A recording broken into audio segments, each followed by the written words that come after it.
What if Avenger का Avenger बनने से पहले ही काम तमाम हो जाता।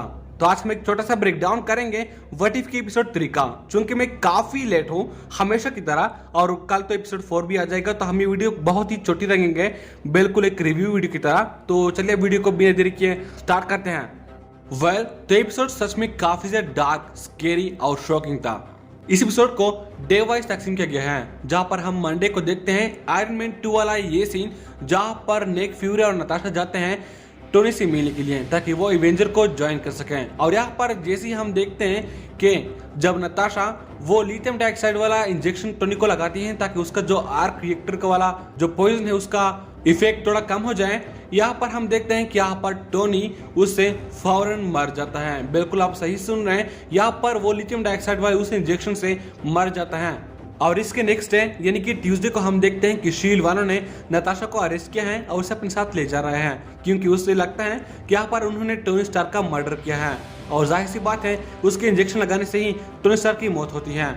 तो यहाँ पर हम सभी जानते हैं क्या है, ब्लैक विडो को कौन रोक सकता है। वो वहां से फरार हो जाती है बस से निकलकर, और सबकी खूब पिटाई करती है, क्योंकि उसे पता लगाना है कि आखिर इन सबके पीछे कौन है, किसकी वजह से आखिर टोनी स्टार्क की मौत हुई, उसके इंजेक्शन में किसने क्या कुछ मिलाया था, ये सब जानने के लिए वो वहां से फरार हो जाती है। और इसके बाद हम देखते हैं थोर 1 की मूवी का ये सीन, जहाँ पर थोर का हैमर अर्थ पर आ चुका है और साथ ही में शील्ड ने अपना आदमी भी यहाँ पर लगा दिया है। थोर यहाँ पर आता है और सबकी खूब पिटाई करते हैं अपने हैमर तक पहुंचने के लिए।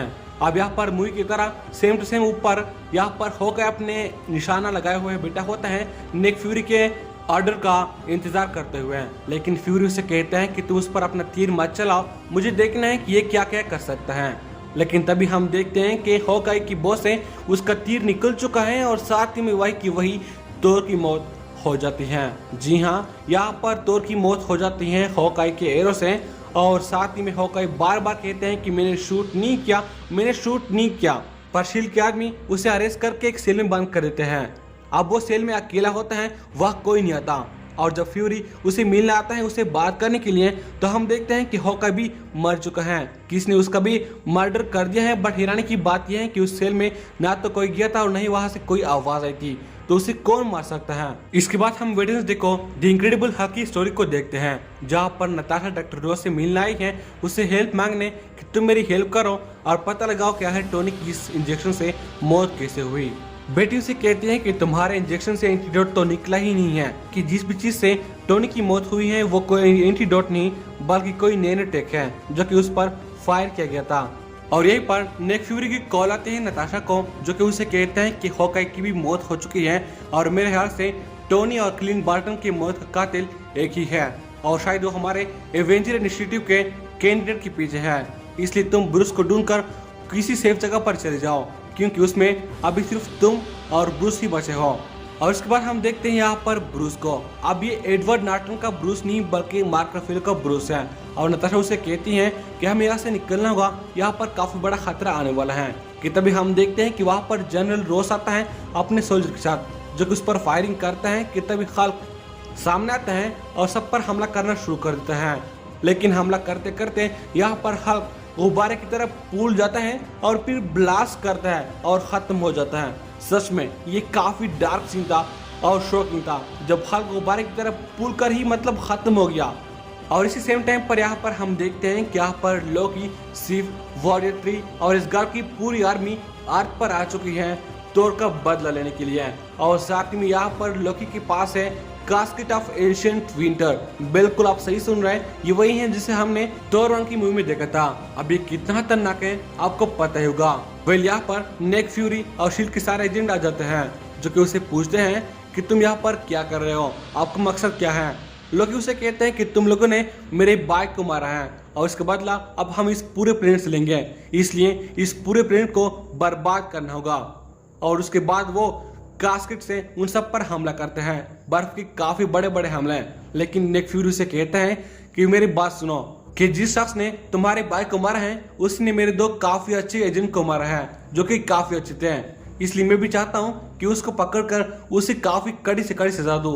इसलिए तुम मुझे थोड़ा टाइम दो, मैं उसे खुद ढूंढ कर तुम्हें दूंगा और फिर तुम उसके साथ जो करना है वो तुम कर सकते हो। लोकी कहते हैं कि ठीक है, तुम्हारे पास एक दिन का वक्त है। इसके बाद हम देखते हैं कि यहाँ पर नताशा किसी पब्लिक लाइब्रेरी के कंप्यूटर में शील्ड के डेटाबेस को सर्च कर रही है, उसमें कुछ इन्फॉर्मेशन को ढूंढ रही है। यहाँ पर शील्ड के एजेंट को हम देखते हैं और उसके बाद यहाँ पर नताशा को जो असली कातिल होता है उसके बारे में पता लग जाता है और वो फौरन निक फ्यूरी को कॉल करते हैं। It's all about hope, it's all about hope. लेकिन इससे पहले ही उस पर हमला होता है और यहाँ हम देखते हैं कि नताशा पर कोई हमला कर रहा है लेकिन वो नजर ही नहीं आ रहा और आखिर में वो नताशा का भी काम तमाम कर देता है। और अब निक फ्यूरी इस कॉल रिकॉर्डिंग को बार बार सुनते हैं ये जानने के लिए कि आखिर नताशा का मतलब क्या था और लास्ट में उसे पता चल जाता है कि नताशा का मतलब क्या था। इसलिए यहाँ पर वो फौरन जाते हैं लोकी के पास उसे अपने खबर पहुंचाने के लिए। और इसके नेक्स्ट डे यानी कि थर्सडे को हम देखते हैं कि Nick Fury Hope and Dan की कब्र के सामने खड़ा है और इसे पता चलता है कि असल में होप भी एक शील्ड की एजेंट थी और किसी मिशन में उसकी मौत भी हुई थी। और उसके पीछे हम देखते हैं हैंक को, जो कि यहाँ पर येलो जैकेट के कॉस्ट्यूम में है। वो उसे कहते हैं कि शील्ड ने मेरी बेटी को मारा जैसा कि उन्होंने मेरे बीवी के साथ किया। फ्यूरी से कहते हैं कि फिर तुमने बदले के लिए टोनी, बॉर्टन, नताशा और ब्रूस को मार दिया। वो उसे कहते हैं कि तुमने मुझसे सब कुछ छीना तो मैंने भी तुमसे छीना। और यहाँ पर हम देखते हैं कि वो असल में हैंक प्यूम था जो छोटा होकर स्टार्क को मार दिया, फिर होकर के एरो को भी उन्होंने रिलीज किया और फिर उसको मार दिया और उसके बाद उन्होंने नताशा को भी मार दिया। और यहाँ पर खाल की जो हार्ट था ना उसके हार्ट पर कुछ केमिकल डाल देता। फिर उससे पूछता है कि तुमने फिर तोर को क्यों मारा। वो उसे कहते हैं कि तोर को इसलिए मारा वरना तुम उसे भी अपना हीरो का भाषण देते और अपने साथ ज्वाइन करवाते हैं। फिर फ्यूरी अब तुम्हारी बारी है। वो उस पर हमला करते हैं लेकिन ये क्या, फ्यूरी साहब तो चींटी जितने हैंक को भी जोर जोर से थप्पड़ मार रहा है, बार बार उस पर लगातार मतलब हमला करता है लेकिन वो उसका कुछ नहीं बिगाड़ पाता। और उसके बाद वो खुद को काफी ज्यादा मल्टीप्लाई कर लेता है और हमको पता चलता है कि असल में ये लोकी है जो कि यहाँ पर फ्यूरी की शक्ल लिया था।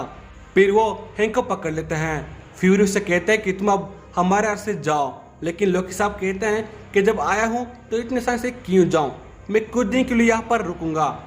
और उसके बाद क्या, हम नेक्स्ट डे यानी कि फ्राइडे को देखते हैं कि यहाँ पर लोकी साहब यूनाइटेड नेशन में फिर से वही स्पीच दे रहा है जो कि यहाँ पर वो एवेंजर मूवी में सबको दे रहा था कि तुम सब लोग गुलामी के लिए बने हो और हम राज के लिए हैं, तो हम तुम पर राज करेंगे और तुम अपनी गुलामी करते रहो। और यहाँ पर हम फिर देखते हैं कि यहाँ पर लोकी ने पूरे धरती पर अपना कब्जा जमा लिया है। फिर हम देखते हैं कि सारे एवेंजर की फ्यूनरल हो रही है और इसके बाद कैप्टन अमेरिका का शील्ड भी निक फ्यूरी को मिल जाता है और साथ ही में उन्होंने अब कैप्टन मार्वल को भी बुलाया होता है जो कि अब लड़ने के लिए बिल्कुल तैयार है। और यहीं पर एपिसोड खत्म होता है। तो वैसे वो दोनों मिलकर इस आर्क को बचा लेंगे लोकी के हाथ से, बट सच में ये एपिसोड काफी ज्यादा क्रीपी और डार्क था कि क्या होता अगर एवेंजर ना होते तो पूरी धरती पर लोकी हुकूमत करता, सब कुछ तबाही कर देता। खैर ये एपिसोड मतलब ठीक ठाक था। आपको कैसे लगा कमेंट में जरूर बताइएगा। और मेरा पूरा गला सूख चुका है और मैं अभी बोलने के काबिल बिल्कुल भी नहीं हूँ। तो टेक केयर, बाय बाय।